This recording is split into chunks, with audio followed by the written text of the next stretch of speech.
Assalamualaikum warahmatullahi wabarakatuh. Nama saya Sultan Taufik Robani. Di sini saya akan menjelaskan pengalaman saya mengikuti salah satu organisasi media dari kampus, yaitu UNAS TV. Saya merupakan salah satu kru aktif sampai sekarang sejak tahun 2022 awal kemasukan saya di UNAS TV. UNAS TV merupakan organisasi media dalam kampus yang dimiliki oleh Universitas Nasional yang berfokus pada produksi konten visual, berita, dokumentasi, maupun konten kreatif lainnya. Organisasi ini menjadi wadah mahasiswa untuk mengembangkan keterampilan di bidang media, khususnya media penyiaran dan digital. Saya juga akan menjelaskan divisi dan peran saya. Sebelum saya masuk pada divisi dan peran saya akan menunjukkan kartu identitas saya di sini.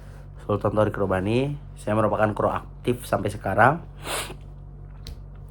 Jadi divisi dan peran saya yaitu saya awal masuk menjadi tim kreatif dari UNAS TV. Jadi divisi tim kreatif itu mencakup dalam beberapa hal, yaitu seperti pembuatan konten, ide-ide konten, kemudian penulisan brief berita yang untuk di-share di digital seperti platform YouTube maupun Instagram. Untuk sekarang saya ada di divisi dari tim kreatif desain, yang dimana tugas utama saya yaitu mendesain konten grafis untuk kebutuhan UNAS TV, seperti di Instagram, di YouTube, seperti kita pembuatan thumbnail atau pembuatan feeds untuk Instagram. Lalu kemudian saya memberikan ide-ide kreatif dalam perancangan desain untuk UNAS TV. Kemudian saya mengelola aset visual dan menjaga konsistensi branding di UNAS TV.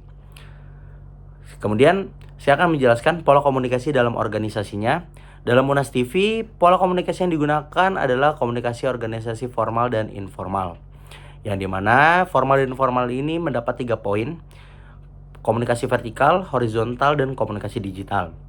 Komunikasi vertikal ini terjadi antara pengurus inti seperti ketua, terus sekretaris, dan koordinator divisi dengan anggota termasuk saya, biasanya melalui briefing, rapat divisi, atau sosialisasi. Kemudian ada komunikasi horizontal. Jadi di sini tuh terjadi antara anggota divisi. Misalnya saya sesama tim kreatif desain, kami tuh melakukan brainstorming atau berdiskusi untuk ide konten, menentukan gaya visual, atau melakukan revisi hasil editan. Yang terakhir ada komunikasi digital. Mengingat UNAS TV bekerja di bidang media, komunikasi juga dilakukan melalui platform digital seperti WhatsApp, Google Drive, Trello, dan Google Meet untuk rapat-rapat seperti rapat urgent dan semacamnya. Kemudian teori komunikasi yang relevan menurut saya yaitu teori komunikasi organisasi menurut Katz and Kahn tahun 1966. Teori ini melihat organisasi sebagai bentuk sistem terbuka yang membutuhkan komunikasi yang efisien untuk menghubungkan seluruh bagian organisasi. UNAS TV sebagai organisasi media kampus berfungsi layaknya sistem terbuka, di mana setiap anggota memiliki peran penting dalam menjaga arus informasi agar tujuan organisasi ini tercapai, seperti produksi konten tepat waktu dan berkualitas. Kemudian di sini saya akan lanjut pada nomor kedua. Nomor kedua ini baru-baru ini ada tragedi pesta rakyat pernikahan anak gubernur di Jawa Barat, Garut, yang menelan korban jiwa. Bagaimana saya memposisikan dirinya sebagai salah satu anggota mungkin di instansi tertentu atau menjadi keluarga. Saya akan menempatkan diri saya dulu menjadi salah satu bagian dalam salah satu instansi gitu.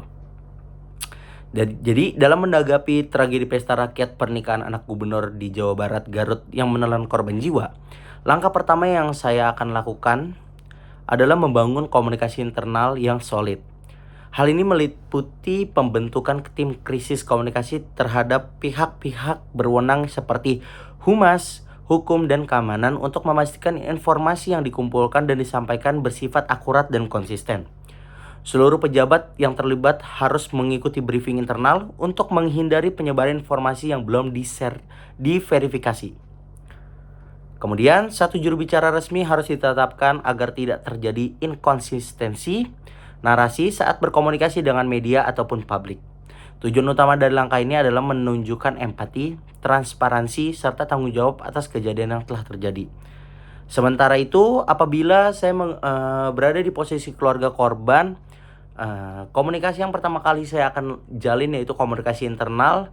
Karena menurut saya komunikasi internal ini sangat krusial sebelum melangkah ke ranah publik.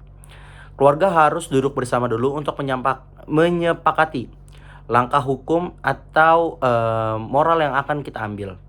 Seperti apakah akan menuntut pihak penyelenggara, apakah kita akan meminta klarifikasi atau tetap diam untuk menjaga privasi. Dalam situasi emosional seperti ini, kehadiran pendamping hukum atau advokat menjadi penting untuk melindungi keluarga dari tekanan publik atau kesalahan pernyataan. Kemudian saya akan menunjuk satu atau dua orang sebagai perwakilan keluarga untuk berkomunikasi dengan media atau pihak berwenang. Juga penting agar tidak terjadi miskomunikasi dan memperkeruh pada suasana. Kemudian langkah-langkah komunikasi internal dari pihak ini dapat dijelaskan dari teori Situational Crisis Communication Theory atau disingkat SCCT yang dikembangkan oleh Timothy Combs. Teori ini menekankan pentingnya penyusunan strategi komunikasi berdasarkan klasifikasi krisis dan persepsi publik terhadap tanggung jawab pihak terkait. Dalam kasus ini, krisis bisa dikategorikan sebagai preventable crisis karena terjadi dalam konteks acara yang direncanakan oleh pihak berkuasa. Oleh karena itu, strategi komunikasi yang diambil harus menekankan empati, accountability, dan transparansi, bukan defensif. Baik pihak pejabat maupun keluarga korban perlu menyampaikan pesan yang konsisten dan sensitif untuk meredam tekanan sosial dan juga menjaga martabat masing-masing pihak. Kemudian di sini saya akan lanjut ke soal selanjutnya, yaitu kaitannya antara teknologi dan juga organisasi.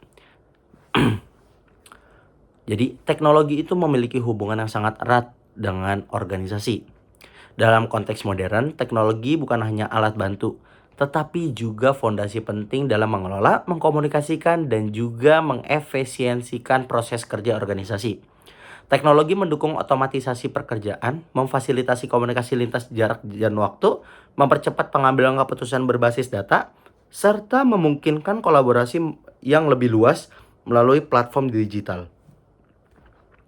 Sistem informasi manajemen, perangkat lunak kolaboratif, serta media sosial organisasi adalah contoh nyata bagaimana teknologi memperkuat fungsi dari organisasi. Jadi di sini saya akan membuat dua perspektif, yaitu pandangan positif dan pandangan negatif. Jika organisasi tidak melibatkan teknologi, kita akan melihat dari sisi positifnya dulu. Yang pertama, interaksi yang terjadi apabila suatu organisasi tidak melibatkan teknologi, munculnya interaksi yang lebih personal. Komunikasi bisa lebih langsung dan personal karena tidak dimediasi oleh alat digital, menciptakan kedekatan emosional antar anggota. Kemudian, sederhana dan tradisional. Proses kerja bisa berjalan dengan lebih sederhana dan sesuai dengan nilai-nilai tradisional. Contoh cocok untuk organisasi berbasis komunitas atau budaya lokal. Kemudian keamanan informasi yang lebih tinggi. Tanpa sistem digital, resiko kebocoran data akibat peresetan atau perhackan itu bisa lebih kecil karena kita tidak dimediasi oleh alat digital yang dimana kita sendiri mungkin belum bisa mengkontrol alat tersebut. Kemudian dari sisi yang negatifnya, yang pertama sudah pasti kurang efisien.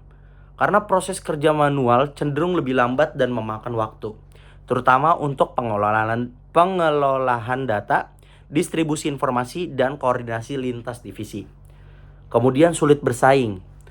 Dalam era digital, organisasi tidak menggunakan teknologi akan tertinggal dibandingkan kompetitor yang lain yang sudah mengadopsi sistem canggih yang dimiliki oleh teknologi. Yang ketiga adalah keterbatasan akses informasi. Tanpa teknologi, akses data global, riset terbaru, dan komunikasi instan menjadi sangat terbatas dan menghambat dari pertumbuhan organisasi itu sendiri. Kemudian, yang terakhir, kurangnya dokumentasi dan arsip digital, yang dimana penyimpanan manual itu beresiko untuk rusak, kemakan waktu, hilang, atau sulit dicari. Berbeda dengan sistem digital yang efisien dan terorganisasi. Jadi, teknologi adalah pilar penting dalam memperkembangkan organisasi modern. Meskipun tidak melibatkan teknologi, bisa menciptakan nuansa kerja yang lebih profesional dan aman secara tradisional. Namun, dampaknya bisa menghambat efisiensi waktu, kolaborasi, dan daya saing dari organisasi lain. Karena itu, adaptasi teknologi secara selektif dan proporsional sangat disarankan untuk sesuai kebutuhan dan karakter dari organisasi tersebut. Sekian dari saya. Wassalamualaikum warahmatullahi wabarakatuh.